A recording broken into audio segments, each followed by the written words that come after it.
This episode and others like it are made possible by the generous support of my patrons on Patreon. If you would like to help support this channel and get early access to every video, consider becoming a patron on patreon.com/CityScapes.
Hey guys, CityScapes here, and welcome back to Verville episode 59. Great to have you back today, because, as I said, we are already at episode 59, so there's only one other episode to come, and then this season of Verville is done. Then you will probably have to wait quite a bit for me to actually publish another season. Unless, of course, you're one of my patrons, then you get to see all my episodes immediately after I finish editing them. So, today's episode, it's kind of a special one in my opinion. It marks quite a big milestone for me, and the reason for that is that we will be completely done with Verville in one general direction. So everything on one side of that truss bridge for the trains will be completely done after this episode. And this means that we will finally have some opportunities for the first tram rides in Verville. I'm really excited for that. I haven't tackled it yet, but the possibilities are now open. But other than that, it's just very satisfactory for me to see such a huge chunk of Verville completely done. Maybe a little, or a couple of spoilers actually. So the next week's episode will be the wrap up for the Gotthard project. It's gonna be completely done, and guess what? We will have another guest build. It's gonna be insanely cool, let me tell you that. And together with that guest build, we also enable some of the longest train rides you will get to see probably in the whole City Skylines genre in general. I checked some of the lines in-game before, and some of them will actually span over 40 in-game kilometers. So it's probably gonna be half an hour ride or something. So excited for that, it's gonna be super cool. Then another spoiler for the next season of Verville. We will have to develop the area around the Akruas guest build, around the stadium. There's going to be lots of suburban houses, just residential zones on the side of the stadium itself, and on the other side of this whole train yard we have there, it's just going to be some generic city blocks, more modern offices, this kind of vibe. And last but not least, definitely not least, we will build the airport, which I already started, and it's kind of coming together pretty nicely. So definitely stay tuned for those kind of builds as well, but this is still in the far future. So let's focus on today's episode. What is exactly on our plate for today? I kind of split this episode in 3 different projects. The reason for that is that I thought that this greenish area we are looking at right now, where the tram is cutting through and so on, it was just a forest, just a temporary park or something to fill in the gap a little bit.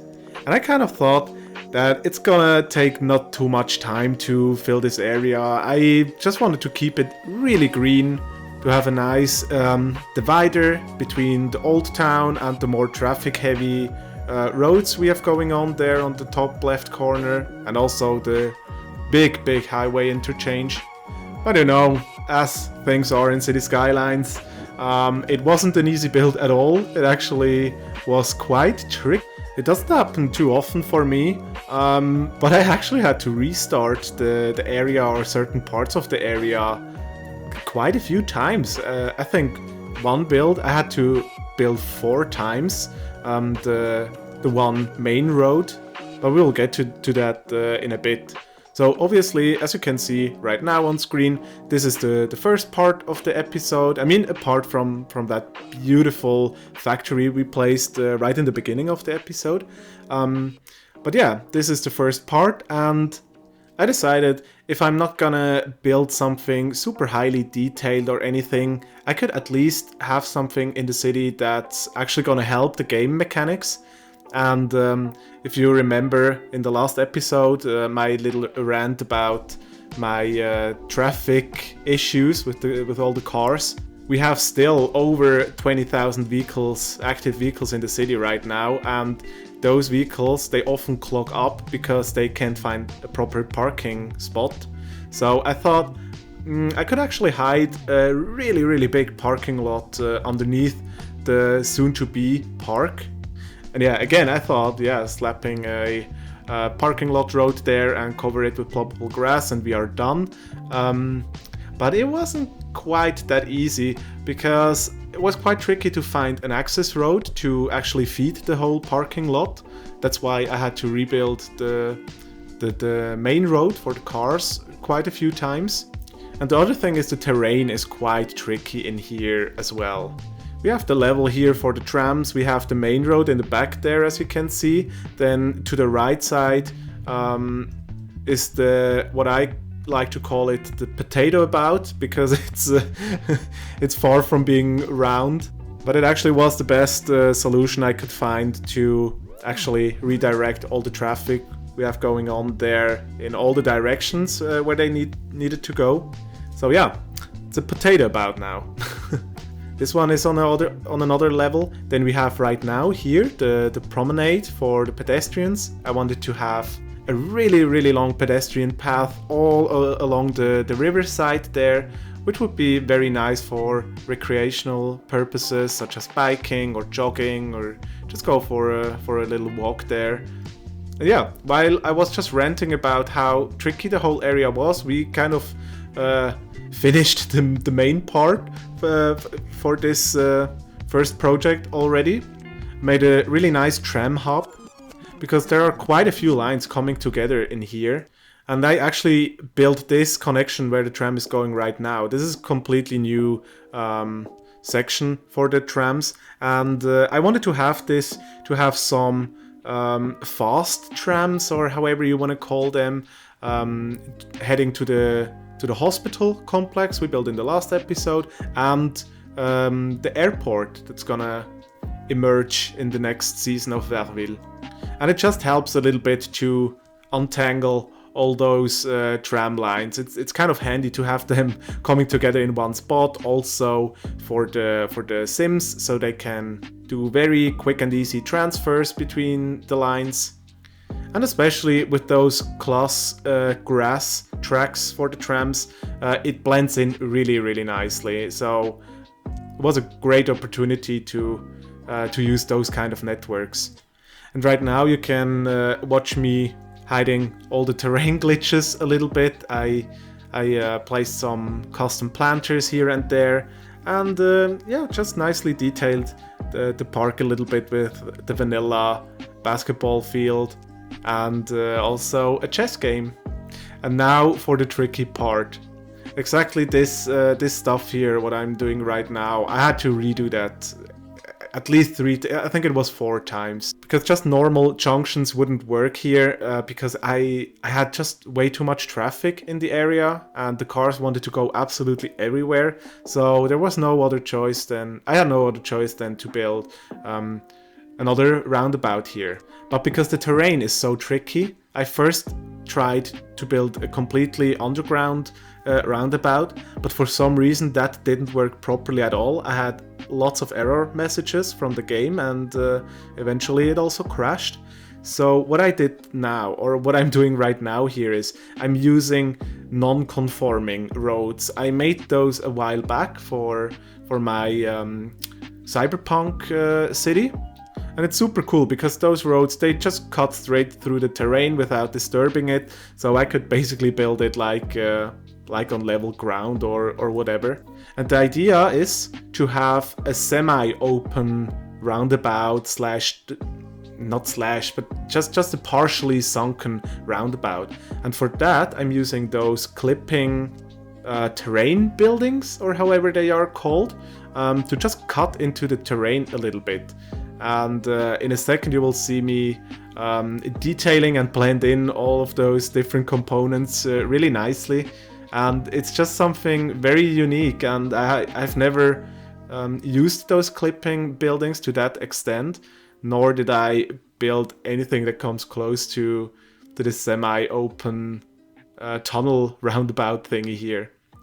And as you can see, the terrain actually blends in very nicely so far. There are no super steep terrain parts where the cliff is showing up, or at least not too much. So it was just the best solution. A very corner case scenario we've got going on here, but yeah, with all the tools for our disposal we have here, it's absolutely possible to work with the weirdest terrain circumstances. Now I'm building the supports for that half tunnel, and this part here I actually but took a lot of inspiration from Acroas's Asturias series, where he built that brutalist elevated train station. I think that looked really, really cool how he used those pillars and how he manipulated them so they are kind of tilted and so on, and I tried my best to do something kind of similar to what I saw in his video there. Obviously it doesn't come close, but I'm still pretty happy with how it turned out in general. I'm just also really happy that I found a way to untangle this whole road mess we've got going on here. And yeah, just cover it all with greenery, lots of trees, which is another great benefit from those clipping networks. Clipping buildings, I mean, sorry. You can place trees basically like on normal ground. So you don't even need to elevate them or anything. Alright, so we are moving on to the second part of today's episode. Another milestone, actually. It's finishing the very last city block from the old town. There was just one little spot we haven't properly developed yet. As you can see here, I covered the canal again with those dock wall thingies, and also placed a pedestrian path along it. It was also a great opportunity to finally make great use of that distort function from PO, because here I could really deform all the buildings so they perfectly fit the shape of this really weirdly shaped city block better.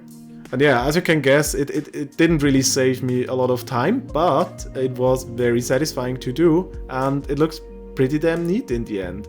It's definitely one of the best looking city blocks in terms of how the buildings actually fit inside the road layout and so on. So I'm really, really happy with that.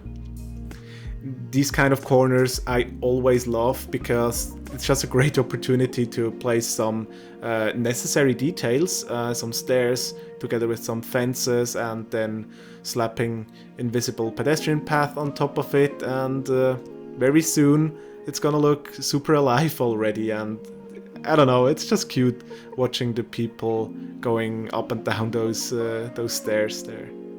Got also really lucky with this building right now here, because together with the mirror function of procedural objects, this also perfectly fitted in the spot there. And yeah, watch now how this distort function works. It's it's really a miracle almost, because this is such a weird corner right now here, and you would never find a perfectly fitting building from the workshop. But yeah, with the distort function, I have now a perfectly fitting building. No problem at all. You'll get to see me use that function later on again. Oh, right now actually, yeah. It's just insanely satisfying to do this. I mean, check this out, boom, stretch it a little bit and it already fits perfectly. And just mirror the same thing on the other side again. And here you get to see me using the prop function of intersection marking tool quite extensively. This is absolutely insane what you can do with this mod these days. I placed all the planters, the trees, and in a second the benches as well, together with some trash bins here and there. And it was a matter of minutes actually. It really didn't take long, and every single prop is placed perfectly. So huge shout out to Max Sergey for this absolutely incredible mod. I still can't believe it, what you can do with it. Alright, apparently we weren't completely finished with the park area here, together with the tram hub. It definitely needs some more greenery, right? And I always start off with some smaller greenery, place them here and there, especially in some corners where networks intersect.